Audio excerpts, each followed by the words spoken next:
There's really no way to overstate the power of grief. When someone you love passes away, you always wish that maybe you had more time with them. Almost 10 million people die from cancer every single year. That's according to Our World in Data. Longtime fans of my show, you know that a few years ago, my mother was diagnosed with stage 4 pancreatic cancer, and I'll tell you, those years were so difficult. The shock, she fell, and I thought, well, maybe she broke her hip. The doctor said her hip would heal, but not her cancer. I was like, what did you just say? Yes, stage 4 pancreatic cancer. The Mayo Clinic told me to have her complete her bucket list as soon as she could because she probably only had 3 months to live. Well, I didn't want to buy that, so I packed her up and I took her to MD Anderson in Houston. And today, 3.5 years later, she is, knock on wood, cancer-free. That's right, she's a stage 4 pancreatic cancer survivor. And time is what she wanted, and I wanted more time with her. And on the other side of the coin, when you're diagnosed with a terminal illness, you wish that you could have more time.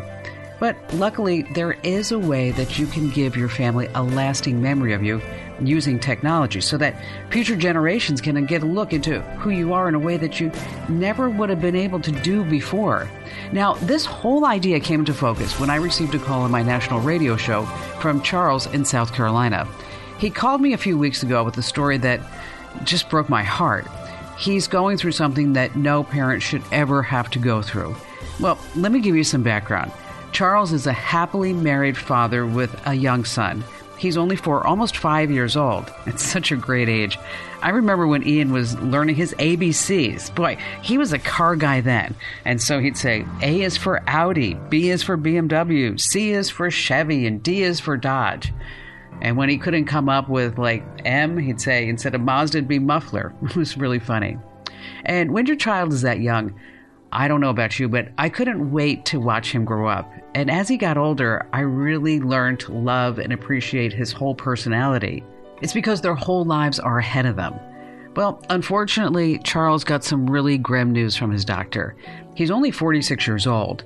He has prostate cancer, and his doctor says he only has about maybe 2 years to live. And he wants to leave a digital legacy for his son to remember him by. Now, he has a smartphone and a PC, but he really had no idea how to start the whole process. I think he was a little shell-shocked too. It's a really hard situation, obviously. How do you condense your personality, your life into just a few videos? How do you make sure that you're giving your child everything that they need to know and remember you by it? Then how do you figure out the whole technical side of it? Well, in this podcast, we're going to talk about how we worked with Charles to help him leave behind something lasting. This is important information because according to the American Cancer Society, 1 in 3 people will have cancer at some point in their lives. So this may affect you or someone who you know. And when sickness limits your lifespan, you need to act now before you're too sick to move or to speak. And today we're going to dive into this topic. I know it's hard, it's a tough one, but I'm going to give you the guide to leaving a digital legacy for your loved ones. You don't have to just leave behind some photos. I want you to record yourself so your loved ones remember who you truly were. There are so many resources you probably didn't even know about. For example, did you know that some companies will actually walk you through the process of leaving behind these meaningful videos? That's right, they can teach you how to immortalize your wisdom through film. We're going to speak to a professional who has helped about 200 people to do precisely this. And by the time this podcast is done, you'll have a rock-solid plan in case of catastrophe. You're going to learn how to take action instead of succumbing to despair, which is understandable. This is a very, very hard time. It's a heavy diagnosis. But you can bring light into the situation through the future of the people who you really care about. So stick around. We've got a lot of great tips to help you get this done.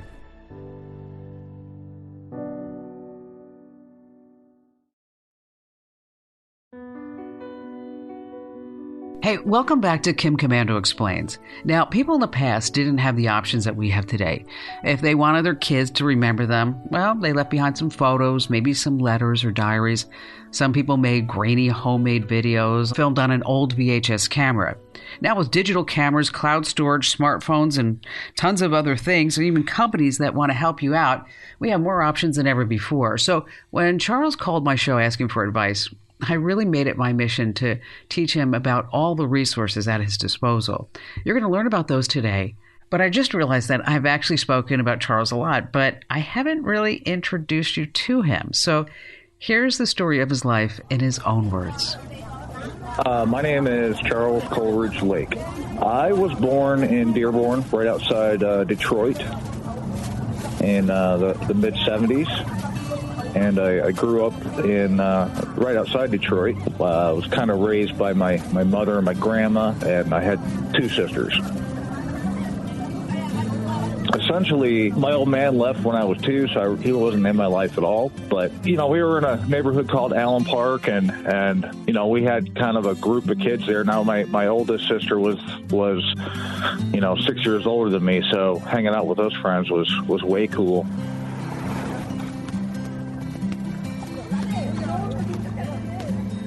Just kind of the standard 70s and 80s things that kids did. Play tennis and tag and just kind of normal stuff, I guess, for that time. I was actually kind of a drama nerd. I acted for high school plays. I was an employee at the Renaissance Festival up in Michigan. And, it was musicals and that type of thing. I mean, it's not that I was opposed to sports. It's just kind of the direction I went. After high school, because I went to high school on the other side of the state, but I moved back to the Detroit area, and I got into law enforcement, actually. I worked as an Inkster auxiliary police officer, had a lot of fun with that, and, I say fun, but I was a young guy who was having fun with it, I guess. But and that's what kind of led me to what my current career is in loss prevention, like retail loss prevention. Over 24 years. We just had to get to know Charles a little better. So I asked Mike James, my right-hand man, to give him a call. So when did you first think that there might be something wrong? My doctor actually called me, and I had to get, just like, I would hope everybody gets, like these 6-month screenings. I have to go in every 6 months, and I'm on some other medicines, and he wants to check me, keep me posted. But he called me and said my PSA, which is a measurement that they kind of use to detect my prostate cancer, was pretty high. So I either had a prostate infection or it could be something more serious, and that's when he directed me to the proctologist. Okay, and so what did the proctologist say? The proctologist checked, and I did not have a bladder infection. And at that point, I started my road to where you get a biopsy, and yes, you indeed do have cancer. Is what I found out. That was September of 2019. How did he tell you? Did he this was a phone call or? No. I kind of wish it was, but because I got real nervous, obviously. But no, when, my wife and I went into the office, and the way he laid it out was this is the proctologist. He was actually pretty cool about it. He was straightforward. He says, you're a Gleason score of 9 out of 10, which means it's a very aggressive cancer. He says, however, prostate cancer is one of the more treatable cancers. So, it was a shock, obviously, but then, he kind of brought us down a little bit easy when he said, it's pretty treatable.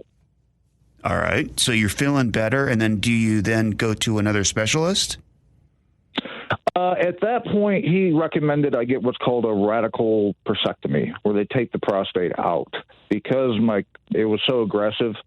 I did a little research, and then my company actually has a program called, I think it's Grand Rounds, where you send out your medical information, or they get your medical information, and they have an expert just from another part of the country look at it. And he agreed that was the best route to go, was the prostatectomy. I had that done, and I had that done in December of 2019. And after it took me a few months to recover, and then I was supposed to start radiation in February of 2020. The prostatectomy in 2019 and in December, and I was supposed to start radiation in February. However, this whole COVID thing hit, and they pretty much shut down the hospitals. So I started my radiation actually in September, and I went through my radiation, and unfortunately, after the radiation, there was still some traces of cancer somewhere. So after I went and got a bone scan, that's when they found out that it was what they told me was it was basically terminal because it was in the bones. So let's go back for a second, or at least Sure. now look back for a second. We're supposed to start radiation in February. COVID happens. You didn't get radiation until September. Do you think that might have made a difference? I don't know. And the most frustrating part is there's just nothing I can do about it anyway. That is very frustrating, but I don't know. I would hope so, because when they tell you have a very aggressive cancer, you want to get things done immediately. But apparently that was not a priority in February. Sorry, I don't mean to sound bitter. Yeah, no, I get it. So September, then you get the diagnosis. How was your wife through all this? Rock solid. She's great, and we're both handling it surprisingly well. But I break down every once in a while, and she is just there for me to tell me we're going to work through this. So that's what we're doing.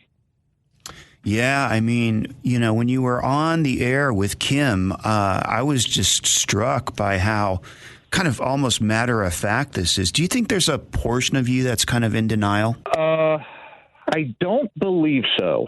I'm taking it one day at a time. However, if I bring myself to a point where I'm like, woe is me, and I'm walking around, I'm in like this dark place, that doesn't do anybody any good. So I'm just trying to stay positive, which is funny because I'm not like this super happy-go-lucky person. I'm not. But as far as this prognosis goes, I'm just trying to stay positive. In fact, the last scan I got, it had not progressed anymore, so that's good. It's still there, but it hasn't progressed, so that's good news.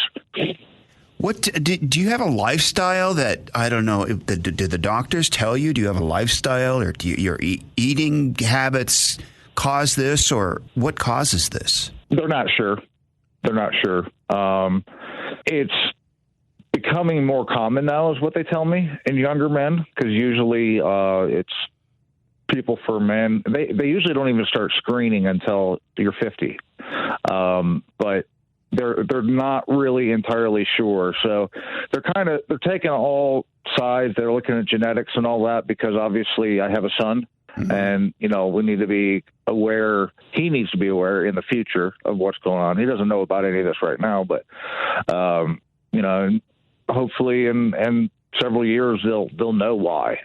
But mm-hmm. my father didn't live past 42, I believe. So we're not sure if he would have got it or not. Oh, I see. Okay, yeah. So back to September of 2020. Again, you get the diagnosis. They brought you into the office, you and your wife. They sit you down, and they say, we probably don't want to start a chemo process, because a chemo process is very hard on the body. He said the best thing that he thinks we should do, which is what I'm continuing now, is it's a combination of hormone therapy and some medication. And that's no cupcake walk either, I'll tell you right now. Yeah.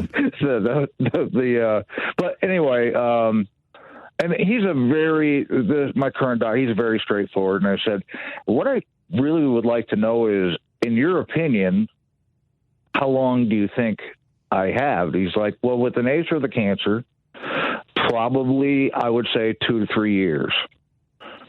And we just kind of sat there for a second and, okay, so where do we go from here? And but again, that's where we're at. So I get it. It's tough.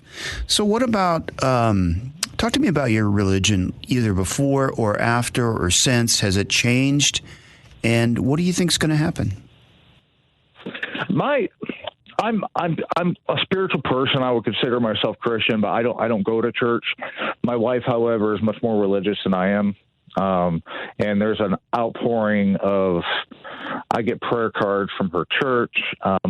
I've got a family in this area, and I know they've all got my back, and it's been great. I hope that I've been good enough to get past the pearly gates. I've always been try to be a good person and try to live a good life. I've been thinking a little bit more religiously. I've been reading the Bible on my own. But yeah, it definitely brings you, at least it brings me a little bit more to the, hey, this is not something you can take care of later. You really need to look into this now. So, yeah. So that's, kind of what we're working on through the show, through Kim. Have you thought about some of the things now that you want to, tell him or say or?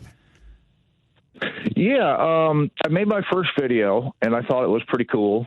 I basically, this was the video where I say, I might be gone, but it's not because I wanted to leave. It's because it was time for me to leave, and I'm still going to be here for you, et cetera, et cetera. So it's not like too much of a bummer, but on the other hand, cause I don't know if he's going to be watching this when he's 5 or when he's 6 or I don't know, when he's 12, but, it might not be the first video he watches, depending on, how things go. But, yeah, and my conversation with Kim was great because I was thinking about like changing a tire or, oil check or how to change out a headlight. And she's like, yeah, but you can find all that on YouTube. So, and you can. I mean, I've found plenty of it on YouTube. So I'm starting to look at a lot of the suggestions the community has and what she said. Funny stories and, my background and stories about the family and, yeah, it's overwhelming. I will say that, but I'm going to start working on that structure. What made you call a national radio show? It seems like you have to trust somebody pretty much like Kim to reach out like that. I have been listening to Kim for years, and it's kind of off and on because it's on at different times in my location. But I had reached out to a couple of Facebook groups that I belong to. One is like a dad's group, and the other one's like a Savage Gentleman group. And in any case, I asked them what they would do and just kind of laid out my quick situation, and I got a lot of good suggestions from that too. So I started writing down some of those things. I got a journal, but I don't know, as tech savvy as I am, I'm not a videographer. I know nothing about editing. So I thought I would call Kim and get her suggestions. Well, we're really, really glad you did because it's made a difference. It's made a difference to our listeners for sure. And I tell everybody at work, if you have short-term disability, pay for it if you're able to. Pay for your long-term disability. Max out your life insurance. You never know what's going to happen. Right. But definitely, just from my situation, and I know a lot of guys at work that did. They went and got their PSA test, and thankfully, everybody else was good. But they were like, whoa. So, yeah. It starts with the PSA test. As far as the prostate cancer goes, starts with the PSA test. But the only other advice I would say is, if you get news like I got, woe is me is not going to help.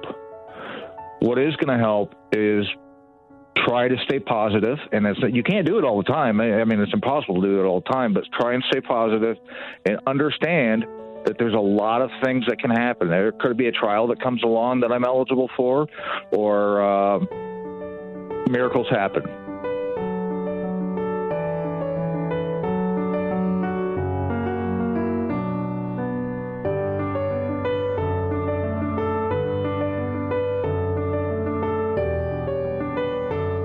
A sickness can destroy your hopes and dreams for the future. Like Charles, many of us try to look on the bright side and enjoy the time that we have left.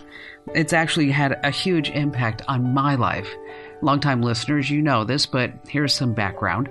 I've had 4 family members die of cancer. When my mom was diagnosed, I'll tell you, I just dove into it head first. I mean, there were times when people would walk into my office in the studios and Mike or Kip or whoever, and I would just be crying at my desk. It was really, really hard on her, and it was hard on me. I am her primary caregiver. I still am today. She's lived with me for over 25 years. And I learned all I could about cancer, including the latest treatments and how to read a PET scan, a CT scan, the shock, the chemo on my mother, losing her hair, wanting to give up. Then after she had this 13-hour Whipple surgery, they left her with an ostomy bag. And she looked at me and she said, I don't know how I'm going to live with this. And fortunately, they were able to reverse that. Boy, she hated that bag. But all is well now. And I've said so many prayers. I took her to healing masses. And every morning, I say the Hail Mary, thanking for yet another day with my mom. And I want to share with you some of the warning signs of prostate cancer. This is the cancer that Charles has. It's notoriously hard to diagnose. It grows more slowly than other types of cancer, and one of the biggest risks is age. It's most common among men who are 65 years and older. Now, remember, Charles is 46. There are usually no symptoms in the early stages. You may only see signs once it's advanced, and over time, maybe you have trouble relieving yourself. If your stream is weak or painful, that's a red flag. If you need to use the restroom more often than usual, that could be a sign, especially if you get these urges at night. If there's blood in your urine or semen, you need to head to your doctor, like now. Some other signs are sudden weight loss, bone pain, erectile dysfunction. There may also be pain on your back, your hip, your lower pelvis. If any of this rings a bell, I encourage you to go see your doctor. Remember, it's always to be safe than sorry.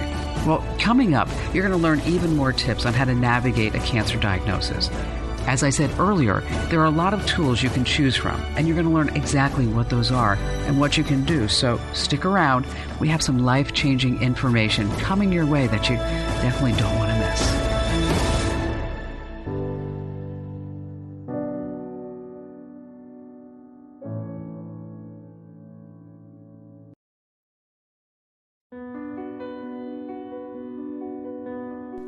All right, let's get right into it. After Charles got the news, no one ever wants to get from their doctor, he took action.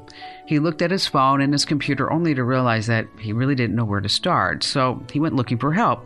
And I'm so fortunate, I'm so blessed that he thought of me. And here's his call into my show, in case you missed it.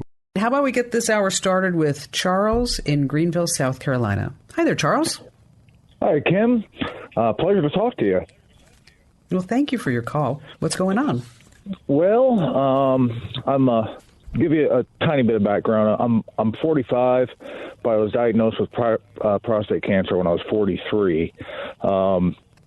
We did everything we could, but they give me about 2 years left, is what they say. So, which I mean, I'm trying to stay positive. I'm trying to keep a sense of humor about it, but I've got a 4-year-old son, and I wanted to start making videos for him. I'm not sure I'm going to do how often I'm going to do it, but just kind of after I'm gone, I want him to go back and be able to say, like for his 16th birthday or, just general advice. I'm pretty tech savvy, but I don't know anything about videography or editing or anything like that. I'm a PC guy, so I was wondering what you would recommend as far as equipment and software. First of all, I'm honored that you called me for help. And absolutely. I want to be with you for as long as you need my help. So aside from this phone call, if you are running into issues along the way, I want you to know that You can depend on me and our staff to come in and help troubleshoot on whatever issues you may be having. Okay? I appreciate that. I really do. Because it's very important that you do this. Very, very important. I don't need to tell you that. Right. Yeah, and I don't know if as a regular listener to the show, I mean, I've counseled and been advocate for so many people, not so many, probably a half a dozen people in your position, and have assisted most recently a 32-year-old woman who with 2 kids under the age of 3, trying to make these videos so that when she goes, that the kids will still remember her. Yeah, have something, right? And so with her, Ashley is her name. With Ashley, we set her up with a tripod and a camera, and some good lights, and just had her say whatever she wanted to say. Okay. And then we put them up in a private YouTube channel, so that this way they're always going to be in the cloud. And YouTube is a force. It's not like they're going to be going out of business tomorrow. Unfortunately, yes, but yeah. Exactly. There is big tech. But this way the girls will always have access to the videos. And it's incredibly easy to make these videos. And it's not difficult to edit these videos. Okay. And with Ashley, I wrote some questions out with her and kind of walked her through some of the process. She also did some handwritten letters for the girls that are sealed. That's a great idea. That on your, I think she did for a girl when she starts entering her teenage years. I think she did one when she was 6, for the same thing for your son, 16, 18, 21, and she did one for when they get married. Right. That's kind of the concept I have, yeah. For the life events. Right. You probably can take decent video with your phone. That's what she, she used a camera, but she also used her iPhone. If you have a recent phone, it's probably more than sufficient. But the thing is that what I'd like you to get, and I can post a link to it. So it's basically it's a tripod with a light built in, but you're going to put the phone on the tripod, and then there's a ring light. So this way you look really great. And you're not going to be dark in the video. So let me put together some ideas for you.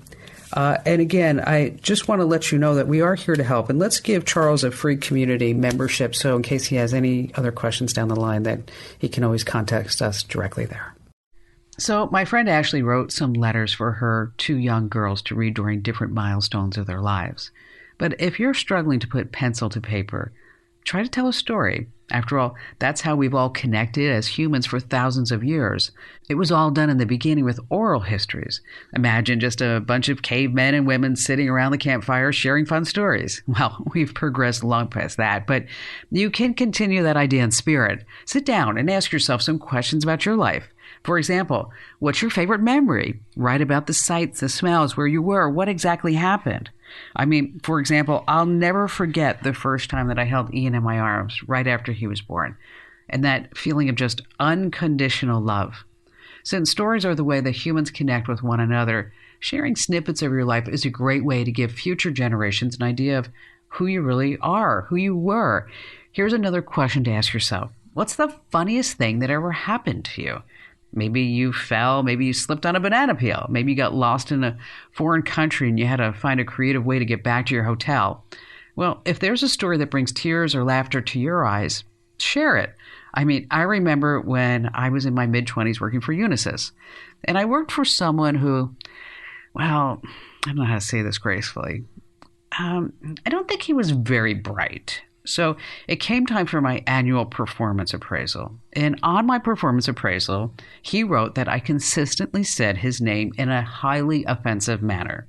Well, looking back, I probably did, because here's what would happen. We were working on some type of deal for some major computer system, And then I would say to him something like, well, what do you suggest we do, Dick? Yeah, his name was Dick. You should also stroll back down memory lane and share the story behind your greatest accomplishments. What are you most proud of? What about any surprising or exciting events in your life? When you really think about it, is there anything in particular that shaped you into the person you are today? What was that eureka moment, the critical time you felt yourself change? Maybe it happened a few times. Maybe you had this epiphany and you want to share your wisdom with your kids. What about your greatest failure? You can always learn from that. Basically, I want you to grab a notebook and jot down the answers to these questions. And once you scribble down all your ideas, the stories will start flowing from your fingers like water down a river. I guarantee it. Journaling is an excellent way to get your thoughts in order. Not only is it super calming, but it gives you this opportunity to reflect on your life. Because let's face it, when you're diagnosed with a life-threatening illness, you feel like you've been thrown into chaos. Well, you have. And then you have to force yourself to sit down and write your thoughts on a piece of paper. Well, you're consciously making yourself slow down. You're taking that time to focus on yourself and pull those tiny nuggets of wisdom from the crevices of your mind. And now that you've got your thoughts in order, you'll find yourself much more comfortable in front of the camera. More natural. It's like you're going to be talking to a friend because you have a solid idea of what you should talk about. Instead of just floundering around and looking at the camera and go, now what do I say? Maybe you have a fun story to share. Of course, it's not going to feel like those comforting campfire stories our ancestors shared over meals or of smoked meat, but it's the next best thing. And speaking of stories, I want to share a great trick from the Komando community forums. One of our friends named David Hill had a great solution. He said that Charles should record himself reading his children's favorite stories. After all, what kid doesn't love a bedtime story? David also recommended that Charles might want to record himself singing. Well, if you're in the same shoes, you can try that too. It doesn't matter if you're a great singer or not. It's really the thought that matters. So now that you have some ideas about what you should record, let's talk about the tech side of things. Like I mentioned to Charles in the call, modern smartphones have great cameras that can record you in high def, and for just $25, you can buy a camera kit with a ring light, a tripod stand, and a phone holder to keep the video steady. After all, when you're filming yourself for something so precious, you don't want the camera to suddenly fall down, and you certainly don't want your face bathed in some shadows. You want a great bright light to show your loved ones what you really looked like. So just head to Amazon and you'll find a ton of affordable kits. And if you're looking for the camera kit that I recommended to Charles, head over to komando.com/community, and in the Q&A forums, look under Show Questions. Coming up, I have some more solutions that you might want to consider as you are working through this painful situation. We're also going to chat with a professional who helps families immortalize their loved ones. Carrie Glass is a creative art therapist who's passionate about using film to help families remember those who have passed. She has some wonderful insider secrets and tech tips that you really need to know about, so stick around. We have that and a lot more coming up.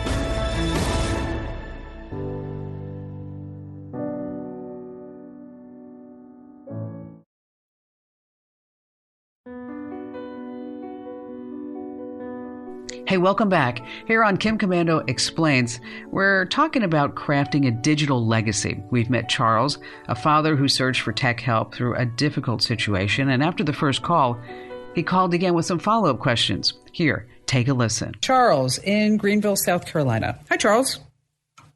Hi, Kim. Pleasure to talk to you again. Thank you. Now, Charles, we spoke, a week or two ago? Yes, correct. Got it. Just the back. Do you want me to say the background? Yeah, just in case we have some new listeners. I know who you are, but there may be some people who are just tuning in. I gotcha. Okay. Well, I'm 46 years old. I was recently given a pretty rough prognosis of cancer that told me I have maybe 2 or 3 years. So, I mean, that. Like I said, it is what it is, and I'm taking it with a sense of humor. I have a positive attitude. I got a lot of family support, so I appreciate all that. And I had asked you, I want to start making videos for my 4-year-old son. He's soon to be 5. I wanted to start making videos for my son. And you had advised that I get a I guess it's not a selfie stick, but it's a stand and it has a light. Yeah, it just makes it easy. This way you don't have to you don't have to manage a whole bunch of things like trying to hold something while you're trying to have a conversation with your son. Yes.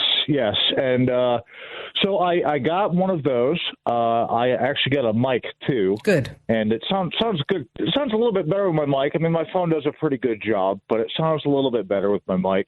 And I made my first video. It's pretty awesome. It is what it is. I mean, I just think it's pretty cool. But now I'm kind of stuck on content. I don't even know where to begin. I'm so overwhelmed. I mean, there's so much I want to tell them, and there's so much, I don't know. Do I do a change tire video, change the oil video? There's a lot that I want to tell them. I'm just stuck because I'm like, how do I format this? Well, thank you for calling back, and thank you for trusting me to help you through this whole journey, this whole process. Thank you. Because I am here for you. I want you to know that I am. I mean, I'm not going to walk away at any point until you tell me that, I'm on my own. Let's think about things that you would want to know. Okay. I would forget about changing the tire and changing the oil. By the time that this little guy gets to be 15, 16, we're all going to be driving EVs, right? Okay. So, those life skills are kind of long gone. It gets back to Ian on his prom. My son Ian, he had to wear a tie, right? He didn't know how to tie a tie. So I said to Barry, go teach him how to tie a tie. And Barry comes back and says, it's all done. He tied his own tie. I'm like, what do you mean he tied his own tie? I mean, last time I saw it looked like garbage. He's like, no, he did. I went over and sure enough, he's got like Windsor knot going on. And I looked at him. I said, how'd you learn how to tie the tie? He says, well, I watched some YouTube videos. I'm like, oh, okay. So I see. Think of things that you can talk to him about that won't be on YouTube. And that goes back to very personal things between you and your son. Maybe how did you come up with the name for him? What did you feel the first time you held him? Right? Okay. Yes. What's your favorite band? What's your favorite song? What's the most favorite thing that you've done in your entire life? What did you do as a teenager that got you in totally so much trouble? Okay. A lot. Okay. I often say that thank goodness that we didn't have social media when I was a teenager or in college, because that would have been a really bad thing. Or how about GPS trackers? Oh, yeah, Mom, I'm at the library. Don't worry. Oh, they're just having a concert here at the library, I think. Something like that. I would also talk to him about when you meet the girl of your dreams, I don't want you to fall for the first one. I want you to go for at least go through like at least 3 to 5. Sure. Because the girl that you're going to meet in the beginning is not the one. And by the way, here are 3 signs. If she's codependent on you, you don't want her. If she don't work, you don't want her. If she's showing up with 6 babies and 3 baby daddies, you don't want her. Okay. Right. What's the greatest lesson that you can pass along to him? Let's not forget about spirituality. Sure. And God. Mm-hmm. And the role of prayer in his life, and how he's going to need to have faith that you and him are going to be together again. Yes. And wonderful. You are always going to be there for him and to guide him. And he should listen to his gut, because that's where you'll be. Some funny pictures. Okay. Some stories behind some funny pictures. Some traditions that you have in your family. Is there anything that you wanted to ask your mom and dad that you didn't, or your grandparents that you just didn't have the chance to? I mean, I would love to have sat down with my grandmother when she came over from Russia and say, how the heck did you come over not knowing a lick of English and you built a window washing business in Manhattan? What? Okay. Right. So come up with themes with life milestones. I'll send you a list. And then here's what I want to do. I know you're a member of the community, and I want everybody in the community, we are going to help you, Charles. I'm going to put this up, and then I want everybody in the community to post some questions, and let's pull this together. Let's band together and help Charles. Let's help him as much as we can, because that's our job here. So we'll set up a special section for Charles within the community. There are other resources that maybe we should be telling you about, Caring Bridge, whatever it may be. Charles, we're all going to band together. We're going to be there for you, okay? And I'll send you a list to your personal email. And thanks for your call.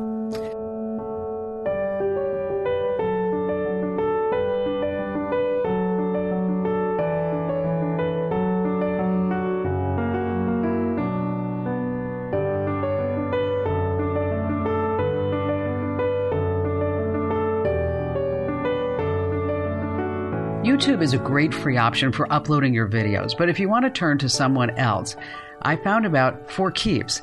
This app helps anyone create, store, and share messages from a deceased person's life. It has two features, really: digital photo albums and afterlife messages. This lets you create a message that gets delivered after your death. You can choose to send a written, audio, or video message. Then the company sends it on your behalf on the date that you choose. It's pretty amazing. So by now, you know some tricks. You know to grab a journal and write down your stories. As I mentioned to Charles, write down some of your favorite bands. You also might want to share the best books and movies. Basically, share some fun stories about your life. But don't forget to have some fun. I know it's hard to think about having fun when you're recording some videos that people are going to see after you pass on. But there are also some other resources I want to tell you about. There are some tech startups that make the transition a little easier for everyone. For example, there's an app called Voice of the Ages. You can find it on iOS, Android, and even the Kindle. It's perfect for anyone who can't physically write down their stories or anyone who doesn't want to buy a journal. Basically, you record your stories and your personal histories. You can also use the built-in voice recorder on your phone, too. Remember when I mentioned about recording yourself reading bedtime stories? Maybe your child's too old for that, but still do it. It could be a gift for your future grandchildren. Also, ask yourself, does your family have any special recipes? Instead of just writing it down, record yourself making it, like a cooking show. We did that with my mom when she was making turkey and the stuffing, and she was sick, and we didn't know if that was going to be our last Thanksgiving with her. So we still have the video, even though this past Thanksgiving, she did it all again. Let's move on and talk to Carrie Glass. She knows all about the little things. She created Memories Live. It's a company that uses film to share your stories before you go. The idea sprouted when a young woman in her community passed away from cancer. She left behind a husband and 2 children. Well, Carrie wanted to step up and help, and ever since, she's been assisting families navigate one of life's biggest hurdles. Our guest is Carrie Glass. She's the creator of Memories Live concept, and she graduated from Rutgers University with a Bachelor of Arts in Psychology and Fine Arts, focusing on photography and videography, and she then received her master's degree in art therapy from Pratt Institute. But mostly we're talking to Carrie today about Memories Live. And Carrie, this is a great concept. How did it come about? Back in 2010, I learned of a woman in a neighboring town who had passed away from lung cancer. She was 39. She had 2 kids under 5, as did I at that point. And it really struck me as a mom that these kids would never know the sound of their mom's voice, never know where they got their mannerisms from, never would know advice from her directly. And it just came to my mind, what if I could sit with someone who has a life-limiting illness and help them to create a gift, to create a legacy, to leave a part of themselves behind in the form of movie making. So how did the idea progress? Did you just try it one time, or did somebody you know then get a diagnosis, or you just put it out there at your church, or how did it go? I had a friend whose mother-in-law was diagnosed with liver cancer, and she volunteered to be my first client. And she was reluctant to do this, but she was convinced by her daughter-in-law to help me out, and to create this for her son, her daughter, and her grandchildren.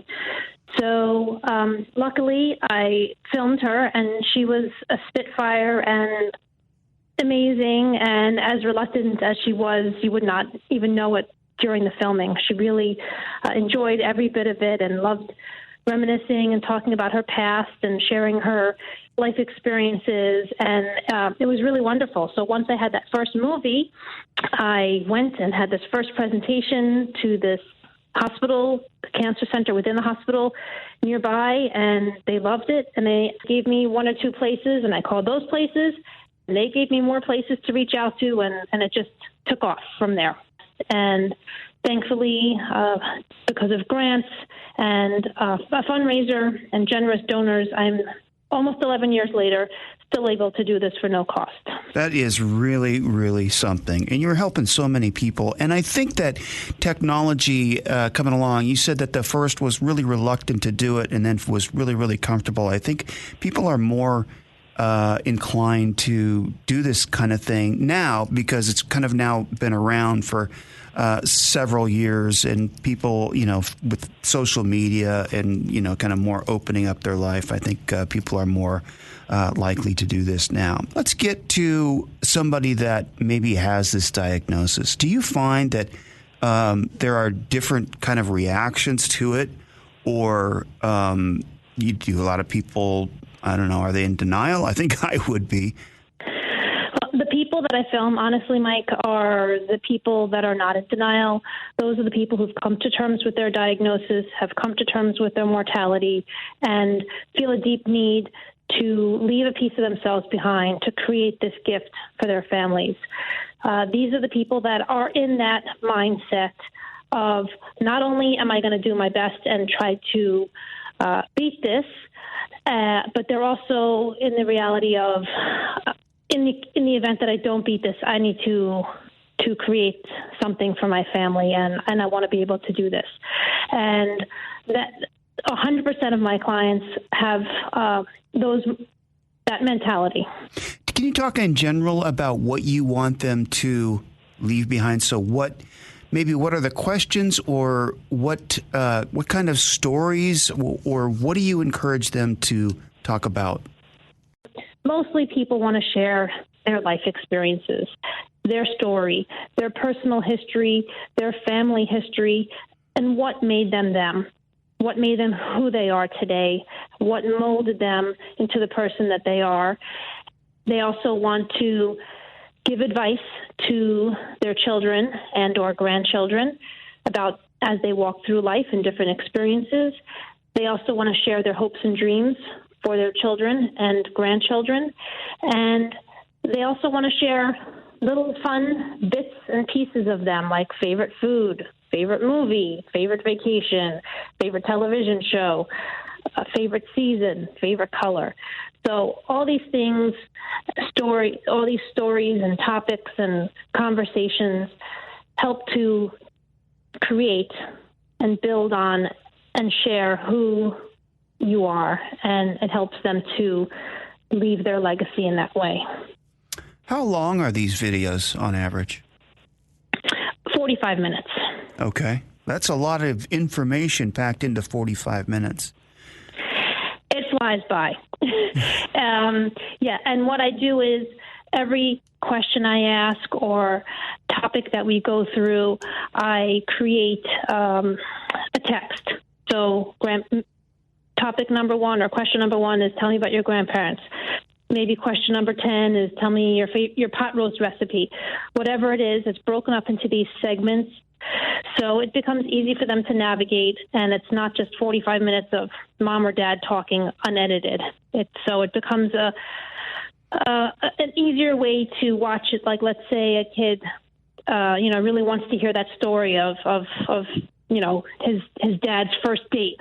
Whatever story that was funny and that made him laugh, he can pop in the USB drive or open up his computer and scroll to that chapter, and there it is. So It becomes an easy way to watch it. All right, Carrie, it's been an absolute honor to have you here. And can you tell us how people would get a hold of you if they're interested in Memories Live? Absolutely. So my website is memorieslive.org. Awesome. Thanks for joining us. Thank you for having me. Carrie, thank you so much for coming on this podcast. And before I let all of you go, I want to leave you with just some last pieces of advice. If you or anyone you know has been diagnosed with prostate cancer, there are just a ton of resources at your disposal. You are not alone. Head over to the Prostate Cancer Foundation for a ton of free books and guides that can help you through this very difficult time. Just type pfc.org into your web browser. That's pfc.org. The site is just full of information you need, recommendations for living with prostate cancer. They're going to help you even maintain your health during some rigorous therapies that you're probably going to go through. Many prostate cancer patients go through long-term ADT. That stands for androgen deprivation therapy. You're going to learn how to stay healthy and strong no matter what treatments you go through. And it's not just prostate cancer. When my mother was diagnosed with pancreatic cancer, I went over to the Pancreatic Cancer Foundation where I found all these pan-can diet recipes, talking about food that wouldn't put stress on the already strained pancreas that was full of cancer. I think videos are a fabulous idea, but I would also recommend writing letters for special days in your family's life. Charles could write a letter for his son to open the day he leaves for his first day of work, a letter on the day of his wedding, or when he goes off to college. It could be something special that your loved ones get to experience later in life. It's kind of like you're there with them in a way. It also helps if you have a hard time expressing emotional ideas in a video, or if you're afraid you might cry on screen. You've heard me speak of my friend Ashley, who had bile duct cancer. I want you to listen to this video that her husband posted on his Instagram account. It's dark. He's in the girls' room. And he's trying to soothe them to get them to sleep. Mama will always be in your heart. Mama will always be in your heart. Together, Mama was burning so much. Together, Mama is gonna come out in your heart.